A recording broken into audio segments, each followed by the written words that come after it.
Hey, it's your boy Wiener Dog here today with another video. I'm not gonna be super polished. Everything that's gonna come today is gonna be pretty raw. I just thought, since I'm posting so much on LinkedIn and I'm starting to start posting even slowly on YouTube, I thought I'd make a video of where everything began, right? So I dropped out of high school at 15. Spoiler alert, I did finish after 3 years. Like I got my what in the U.S. would be called like a GED diploma or whatever, right? But um, a lot of people thought I was distracted when I wanted to drop out at 15. As anybody who knows me, I'm half Colombian, so my parents here thought that I wanted to be like a homeless person on the street, right? Because middle class, poor class, they think like the credentials or having a diploma is like the most important thing in the world, right? Like middle class, like work hard, study hard, or work hard sort of thing, right? And I was just trying to imagine a completely different life than the one everyone told me to want, right? I just woke up one day and I was going to school and I'm like, hey man, I never decided that I wanted to go to school. And it doesn't mean I didn't want to study. Well, actually, I didn't want to study because I've always hated school. I remember kindergarten. School has always disgusted me. I don't know why. I just have like bad memories and feelings towards schools, right? But one day I was like 15 years old. I was walking. I was like super sad and depressed. And I just said, "Hey man, I've never decided that I wanted to go study. Like, who decided this for me? Obviously my parents. I'm not saying you should not study, right? But I'm saying like, hey, like who invented this path of studying until like 18 to get to college and then studying like until 25 or whatever, and then after that find a job sort of thing. Like, who like actually thought that that was a path, and then like the most depressing thing for me was like, yeah, find a job at 25 and then retire at 65. It's like, dude, what the fuck? Like, what are these people doing to retire at 65? It's like, bro, that's like not a like what's up with everything, right? I just want to walk you everyone through of how my journey of how I've gotten to this point. All right, so I drop out of high school and I want to walk you through, right? The ukulele, the iron bike, moving furniture at 3 a.m., all of it. Because looking back, the dots like sort of connect at least, right? So going back to what I was saying originally, the math didn't add up, right? Study till 25, work till 65. I knew it worked for a lot of people, but something inside it wasn't mine. Like something inside of me said it wasn't mine because I don't know why I've always had this like burning desire to become great. Like I was obsessed with becoming world class at whatever, becoming great in what you are, becoming extraordinary. And I just thought the conventional path was not for me, right? I just felt something was not for me, right? So I dropped out of high school. I was like pretty much alone for a good portion. I'll get back to that in 1 second, right? But I was working on my iron bike as a delivery boy locally here. I was like delivering fast food on my iron bike. As anybody knows, Medellin has a lot of steep hills, right? At the same time, I was working with my dad. I was a mover, so I was moving furniture, bedrooms, everything. And the thing with these businesses like a mover, I was like working illegally, if you could say that. I had no benefits, had no contract, like nothing. It was just like word of mouth sort of thing, referral based. The business was completely referral based, and if anybody knows what that means, it's like you have no certainty when the next job is gonna be, right? And I basically ate from what I worked, right? Um, you know, so it was really hard work because you had to work every single day. It didn't matter if it was Saturday, Sunday, and many times I had to wake up at like 3 a.m. in the morning to go to somebody's house to move their stuff because they can only do that hour. And then after that, sometimes I would just work all day until like 10, 11 and have to do that again the next day, right? And at the same time, I was like trying to work out. I was trying to do lifting. I was trying to weight lift, right? It was very hard for me because I could barely afford anything. So I would like iron bike to the gym, had my coach, right? Um, you know, from the outside, it might have looked like I was leaving the path. From the inside, I was trying to desperately find my own path, right? And it was very hard.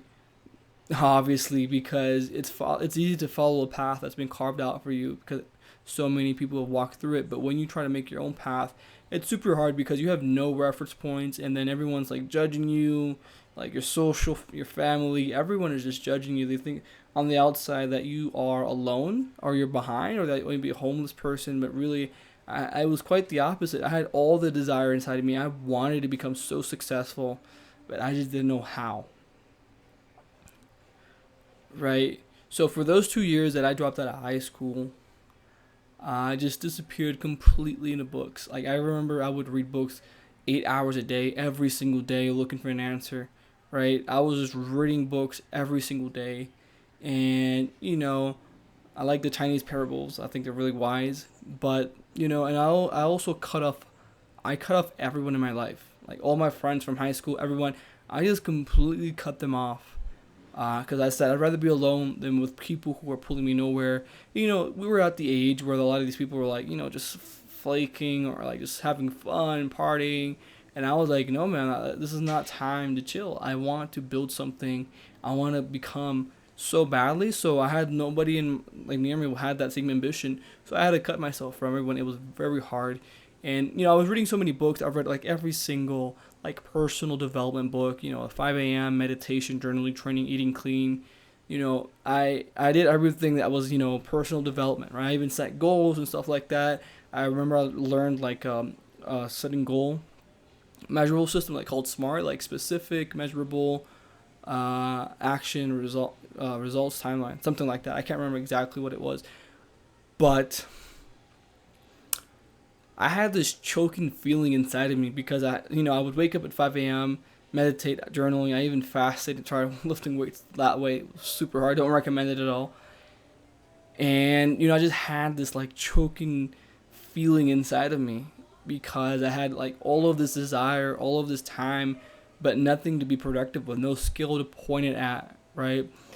And I remember that I would like be fascinated by polymaths, right? Aristotle, the philosophers, Leonardo da Vinci, anybody in the past, right? Gymnasium. I learned that a gymnasium is where people used to like study and like work out. It's like a modern version of working out and reading books, but it was like way to like the next level at that time, right?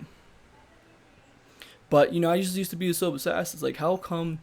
I would ask myself these questions. Like I would look around at myself, like in school and outside. I'd be like, how are these people not happy? Like these people followed the conventional path, and I saw that a lot of people around me were not happy at all. Like they were not happy with their lives, with their decisions, with their families. It's like, bro, I don't want to end up like that. I don't want to be on my deathbed and have a regret of anything, right? I want to go after, man. You only have one life, right? It's like go after everything you ever wanted in life, because otherwise, if you stay small, you'll stay small forever, right? And it's very hard, but I learned to detach myself completely from society's expectations or from my family's, and I understood, hey, this is my journey, right? I'm in control, and for the first time in my life, I actually felt like I was in control.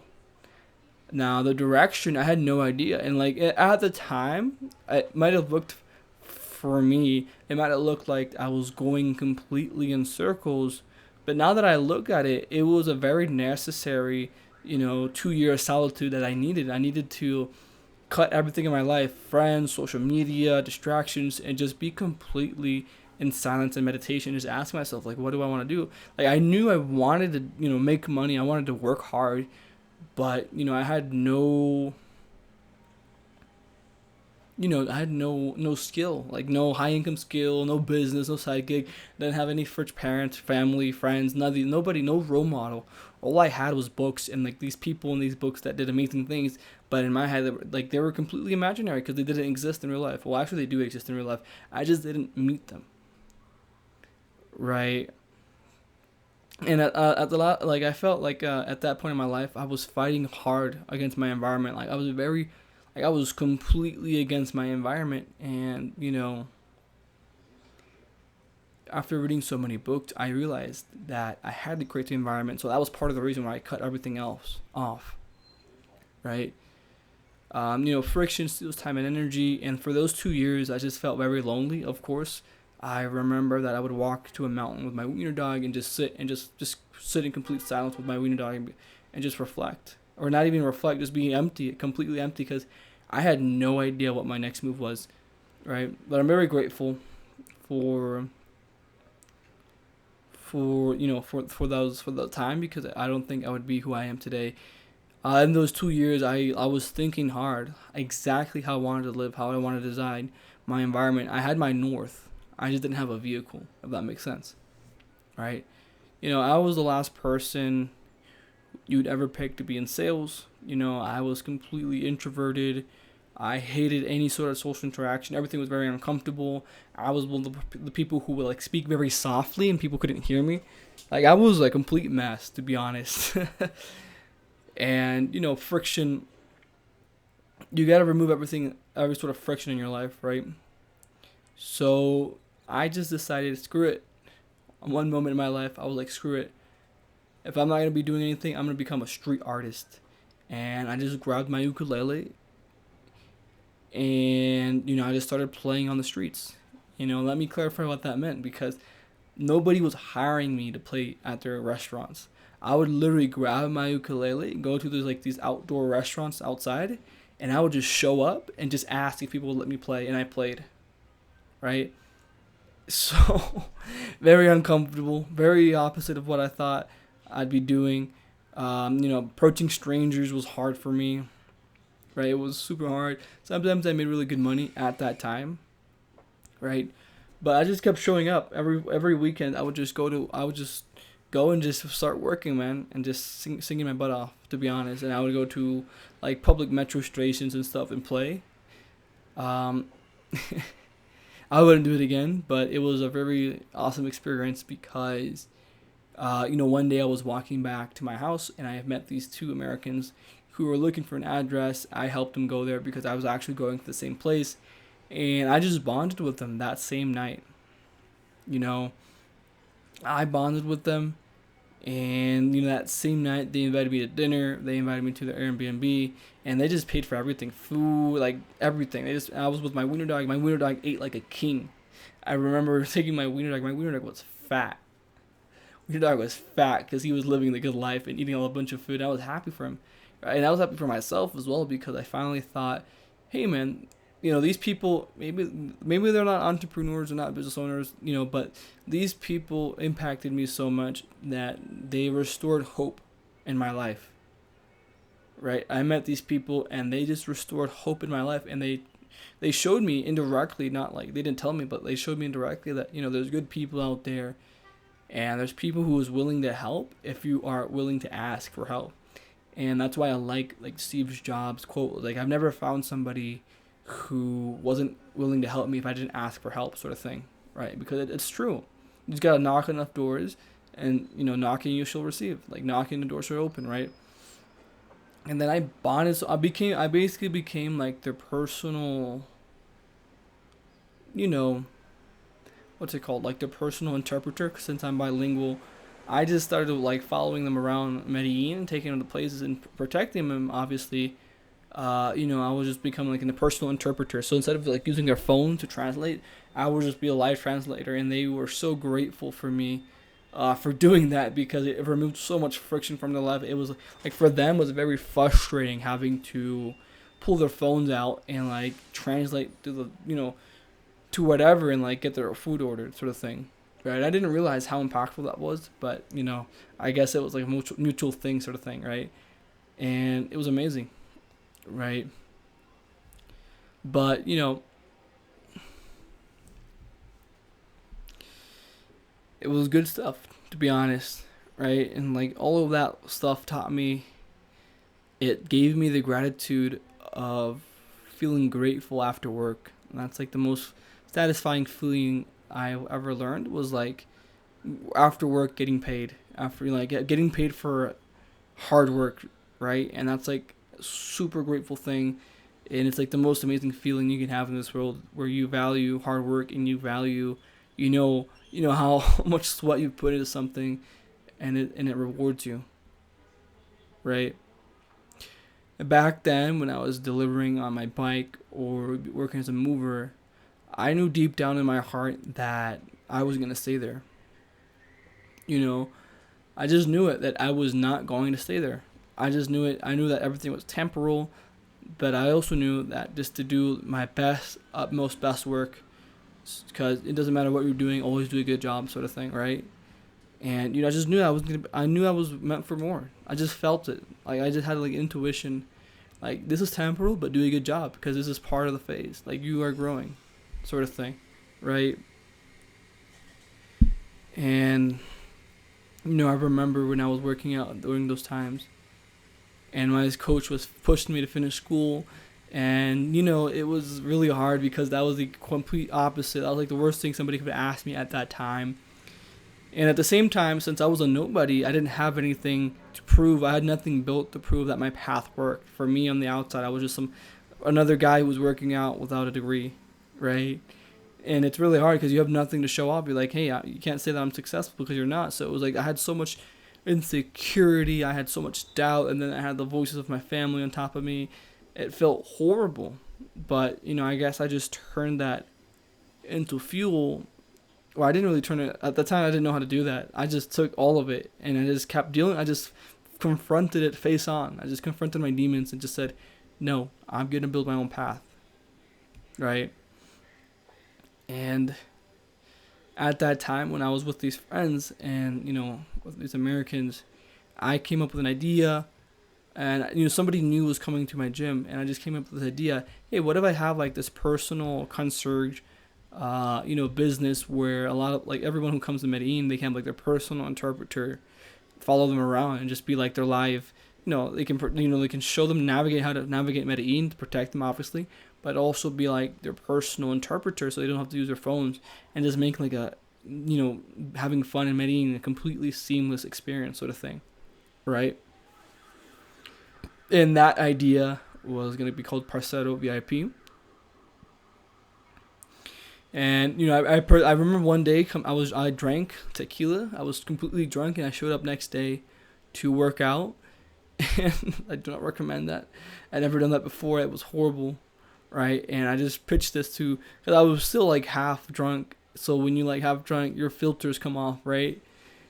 And I remember pitching this idea to an investor who was going to my gym, and he was like, "Wow!" And it just clicked. And then he just started teaching me a bunch of things. He taught me how to build a business plan. He gave me a book on a business, like how to create like how you call like when you ask for investment, business plan. I'm just gonna call it business plan to like present it to investors, stuff like that. And he just taught me business and like all this theory. Like he gave me like a freaking class on like how to like actually build businesses, and it super grateful for that. At the end of the day, the project didn't work out, but it didn't matter because I learned so many things. And I remember that he always told me to become more inquisitive, and that was like my thing at the time. I was too dumb to search for things, right? But I'm very grateful because I do try to become more inquisitive. But he always told me you have to be more inquisitive. Like you can't be so, like you can't have people tell you exactly what to do, sort of thing. Or you got to figure things on your own. Like look things up, search, right? At the time, I was very bad at that. Now I'm better. I think I can definitely improve a lot, but it's still growth, right? The project can fail while the person grows, right? And like looking back, all of this stuff might look random to you. Like I started a business plan on a project that never got launched. I never got my first client. I started singing on the streets, right? I started walking dogs. I dropped out of high school. Maybe all that stuff looks random. And then one thing led to another. I started walking dogs instead of delivering things on my bike. And that's how I actually met some people who are very sketchy, actually. But thanks to those sketchy people, I have nothing to do with them anymore, thank God. But thanks to those people, I was able to meet the right people because I had grown so much. And those right people pointing me in the right direction, right? I'm still not a business owner. Like I don't have my own business. I think there's a time and place for everything. I don't think you should rush, right? Because having a business is a real deal. But when you look back, maybe I was never distracted. I was searching, experimenting hard, and becoming. And obviously, this is only the beginning of my journey. But I just thought I would share that story and maybe I motivate somebody to move forward with life. Wiener Dog out.